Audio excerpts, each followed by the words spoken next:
Everybody. This is Mr. Combs, and in this video, I want to talk about other manipulations of sound. So we've talked about rhyme and rhythm, but there are other ways that poets can manipulate sound. So with both rhyme and rhythm, poets use repetition to manipulate sound and create or emphasize meaning. Poets can use other repetitive techniques to manipulate sound as well. A few of these are listed below. So the first one that I want to talk about is alliteration. And alliteration is the repetition of consonant sounds, usually at the beginning of words or on stressed syllables. Saphir and Daniel state alliteration seems to have a special appeal for the ear and is found in many familiar expressions. A dime a dozen, so that repeats the D sound. Bigger and better, that repeats the B sound. Jump for joy, the J or J sound. Alliteration is often used to reinforce meaning or to create a mood. Consider this excerpt from Samuel Taylor Coleridge's The Rime of the Ancient Mariner. The fair breeze blew, the white foam flew, the furrow followed free. We were the first that ever burst into that silent sea. So notice all of the repeating consonant sounds in those lines. So some other examples of alliteration. Little old lady got mutilated late last night. Werewolves of London again. So that's from the song Werewolves of London. So the L sound, the L sound, right? Little old lady got mutilated late last night. Notice how that sort of rolls off the tongue, creates a certain mood. What about slowly, silently, now the moon walks the night in her silver shoon. So the sound or the S sound sort of creates that peaceful, sort of slow, peaceful mood that you might have at night, right? They paved paradise and put up a parking lot, right? So the p or the P sound there. Because alliteration gets our attention, many companies use alliteration in their names. So consider, for example, Bed Bath and Beyond, Dunkin' Donuts, PayPal, right? Merry Maids, Chuck E. Cheese, right? So all those use alliteration.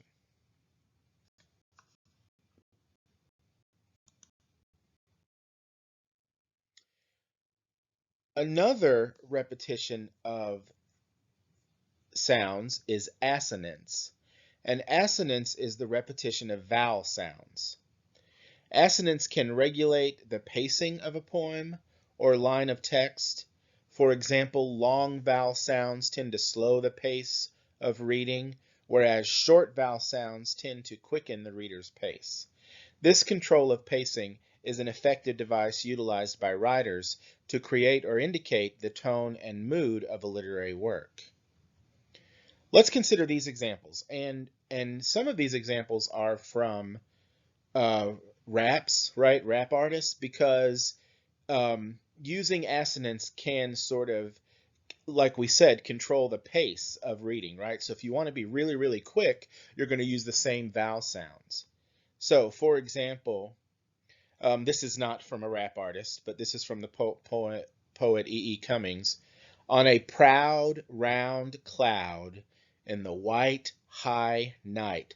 So notice the ow sound of proud and round and cloud, and the I sound of white and high and night. This is another poem by Sylvia Plath. You do not do any more black shoe in which I have lived like a foot for 30 years, poor and white, barely daring to breathe or a chew. So notice the oo sound.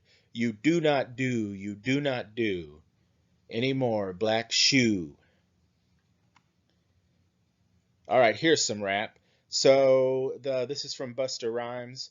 Flash with the rash, give me my cash. flicking my ash, running with my money, son, go out with a blast, right? So notice the ah sound, flash, rash, cash, ash, and then the sound, running with my money, son. Or what about this one? From Eminem. So some vodka that'll jumpstart my heart quicker than a shock when I get shocked at the hospital by the doctor when I'm not cooperating while I'm rocking the table while he's operating. So notice the ah sound in vodka and shock and shocked and hospital and doctor and not and operating, rocking, operating, right? So notice how that creates a certain effect.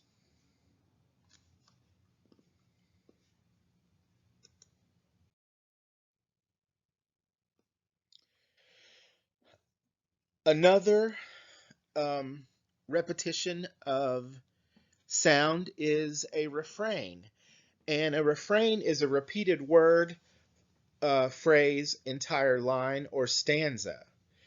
We have already scanned a portion of Edgar Allan Poe's poem, Annabel Lee, but let's take another look at the poem. So notice that throughout the poem, and I'm not going to read the entire poem, you can pause and read if you would like to. But notice that he keeps repeating kingdom by the sea, kingdom by the sea, kingdom by the sea, kingdom by the sea, right? So think about what effect does the repetition of the phrase kingdom by the sea have on the poem, and what kind of mood does the refrain create? Excuse me. There are a couple other these are songs, right? So think about the this song by Michael Jackson, "Smooth Criminal." Consider how the refrain is used here to create urgencies, right? So he in one of the verses he says the word, will you tell us that you're okay? And then in the chorus we have Annie, are you okay? Annie, are you okay? Are you okay, Annie? Annie, are you okay? Annie, are you okay? Are you okay, Annie? So notice how that creates a sense of urgency, right? It's almost desperate by the end of the chorus. Or think about this song from The Many Adventures of Winnie the Pooh. Notice how the refrain is used to mimic the sound of rain. So in this song we have the rain, rain, rain came down, down, down. So notice how rain, rain, rain and down, down, down sort of mimic how rain falls, right? The rain, rain, rain came down, down, down. And we also get some alliteration there, rushing, rising rivulets, right? But then again, we say the rain, rain, rain came down, down, down. And notice how it uses at the end the repetition of up, up, up, upper, right? And sort of that um, mimics sort of how that the water is rising, right? And finally, let's talk about onomatopoeia. An onomatopoeia occurs when the sound of a word imitates or suggests its meaning. For instance, think about the word buzz. So if you say the word buzz, it creates a buzzing sound, right? Buzz at the end, so buzz. Think about humming. Humming, it sort of sounds like humming. Saying the word sounds like you're humming. Or hiss, sounds like the hiss of a snake, right? So onomatopoetic words help the reader actually hear, not just know what is going on. So let's consider a few examples. What about this example from a song performed by Cher? It was written by Sonny Bono. Uh, so the lines are bang, bang, he shot me down. Bang, bang, I hit the ground. Bang, bang, that awful sound. Bang, bang, my baby shot me down. So basically, the bang, bang of the gun um, is onomatopoeia. The bang, the word bang sounds like a gun going off. Um, and this these lines are from Alfred Noyes, and He writes, over the cobbles he clattered and clashed in the dark inn yard. He tapped with his whip on the shutters, but all was locked and barred. So clattered and clashed and tapped, those all sound like the action itself.